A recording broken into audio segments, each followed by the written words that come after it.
পদ্মা থানৰ পৰা একেবাৰে শ্ৰী শ্ৰী গোবিন্দ আতৈ সমাধিস্থলী আৰু নামঘৰটোলৈ যি এটা উন্নয়নৰ অবিৰাম যাত্ৰাৰ 2টি মাইলৰ খুঁটি আৰু এই 2টি মাইলৰ খুঁটিত আপোনালোকে নিশ্চয় মন কৰিছে যে যেতিয়া আমি গৈছিলোঁ পদ্মা থানলৈ আৰু পদ্মা থানৰ আন্তঃগাঁথনি উন্নয়নেই হওক বা সেই পদ্মা থানলৈ আকৌ অসম দৰ্শনৰ 3 কোটি টকাই হওক তাৰপিছত আমি কেইবাটাও গুৰুত্বপূৰ্ণ পথ আমি প্ৰত্যেকেই জানো যে আমাৰ চেঙেলীয়া ঝাৰ গাঁও পঞ্চায়তখন তেনেই পিছপৰা এইবাৰহে মাত্ৰ সেই গাঁও পঞ্চায়তখনে আমাৰ যি নিৰ্বাচন আছিলে পঞ্চায়তৰ এই পঞ্চায়তৰ নিৰ্বাচনত তেওঁলোকে এটা অভিলেখ কৰিছে যে প্ৰথমবাৰ পদুম ফুল ফুলিছে তাত পঞ্চায়তৰ ক্ষেত্ৰত আৰু সেইবাবেই আমিও মন কৰিলোঁ যে ৰাইজৰ যিটো মানে হেতা ওপৰা বা উৎসাহ উদ্দীপনা এই উৎসাহ উদ্দীপনাৰ কাৰণে তাতে আমি যিবিলাক কাম আৰম্ভ কৰিছোঁ কেইবাটাও আমি আমাৰ যি মহাত্মা গান্ধী মানে এনৰেগাৰ পথ তাত আমি নিৰ্মাণ কৰাৰ কাৰণে প্ৰস্তুতি কৰোঁতে আজি নিশ্চয় দেখিছে কি এটা উৎসাহ কি উদ্দীপনা মানে কমেও অন্ততঃ 300-400 মহিলাই আহি সেই এটা পথ উন্নয়ন হৈছে পথটোলৈ আজি বহুদিন কোনেও কৰা নাছিলে কিন্তু তেওঁলোকৰ ফূৰ্তি পথটো হোৱাৰ কাৰণে আৰু উন্নয়নৰ সেইটোৱে হৈছে আমাৰ আটাইতকৈ ডাঙৰ এটা নতুন দিশ আৰু তাৎপৰ্যপূৰ্ণভাৱে আজি কেইবাটাও পথ আমি যেতিয়া ঠিক কৰি পেলাই আধাৰশিলা স্থাপনৰ ব্যৱস্থাখিনি কৰি আমাৰ এই স্থানলৈকে আহিছোঁ তেতিয়া নিশ্চয় মন কৰিছে যে আজি যিগৰাকীয়ে আমাৰ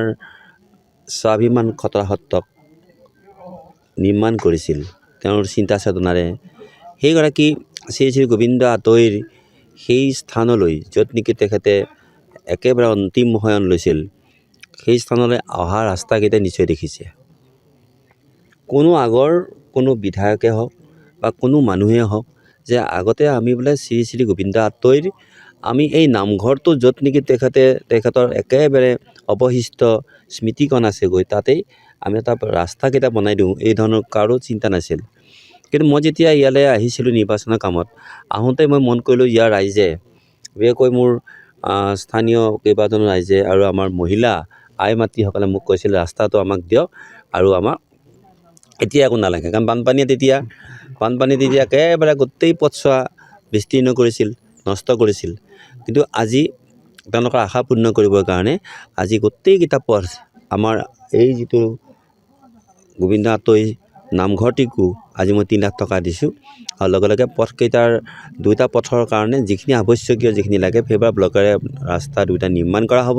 আৰু তেতিয়া মই ভাবোঁ যে তেতিয়াহে চাগে আমাৰ আত্মা সুখী হ'ব যে অন্ততঃ আমি গোবিন্দ আতৈ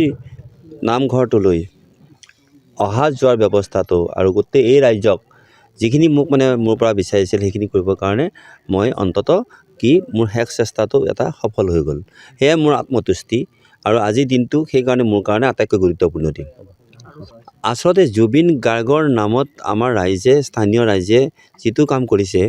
আৰু লগতে মই এইটো কথাও ক'ব খুজিছোঁ যে আনকি আমাৰ শ্ৰদ্ধাৰ ভূপেন দাৰ নামতো আমি কেইটামান পথ আমি নিৰ্মাণৰ কাৰণে আমি নিৰ্মাণ কৰা হৈছে কিন্তু আমি নামকৰণ কৰিম আৰু ভাল কথা আপোনালোকক মই জনাব খুজিছোঁ যে আমি ভূপেন দাৰে হওক বা জুবিনৰে হওক 2টা মূৰ্তি আমি বিশেষকৈ চিপাঝাৰত অন্তত 3 ঠাইত আমি প্ৰতিষ্ঠা কৰিবৰ কাৰণে একেলগে প্ৰতিষ্ঠা কৰিবৰ কাৰণে আমি এটা বিশেষ ব্যৱস্থা হাতত লৈছোঁ ইতিমধ্যে আপোনালোকে জানে যে আমি যিমতে ঘোষণা কৰিছোঁ চিপাঝাৰত এই চিপাঝাৰ ঘোষণা মতে সেই কামটোতো প্ৰায় সমাপ্তি পথত মাত্ৰ ভূপেন দাৰ মূৰ্তিটো আমি নিৰ্মাণ কাৰ্য শেষ কৰিব পৰা নাই এতিয়া যি ধৰণে মই প্ৰতিশ্ৰুতি দিছিলোঁ যে আমাৰ এই দুগৰাকী আমাৰ স্বাভিমান এই দুগৰাকী শিল্পীৰ কাৰণে আমি আমাৰ ৰাইজে যি ধৰণে বিচাৰিছে সেই ধৰণেই আমি কামখিনি সম্পন্ন কৰিম আজি এক বিশেষ আধাৰশিলা অনুষ্ঠান আছিল বিভিন্ন উন্নয়নমূলক কাম কাজ লগতে পদ্মথান দেৱালয় ক্ষেত্ৰ প্ৰশীকৰণ পদ্মথান দেৱালয় সংযোগী পথ পদ্মথান দেৱালয়তে স্থায়ী প্ৰেক্ষাগৃহ আজি আধাৰশিলা স্থাপন হৈ গ'ল আৰু লগে লগে আমাৰ দৰং জিলাৰ নৱনিযুক্ত জিলা আয়ুক্ত মাননীয় পূবালী বৰগোহাঁইদেৱে আজি পদ্মথান দেৱালয় পৰিদৰ্শন কৰি ইয়াত চলি থকা বিভিন্ন কাম কাজৰ অগ্ৰগতিৰ বুজ লয় আৰু কি কৰিবলগীয়া কাম আছে সেইসমূহৰো বুজ লয় যিকোনো খবৰৰ বাবে যোগাযোগ কৰক আমাৰ এই নম্বৰত 9181 307 2221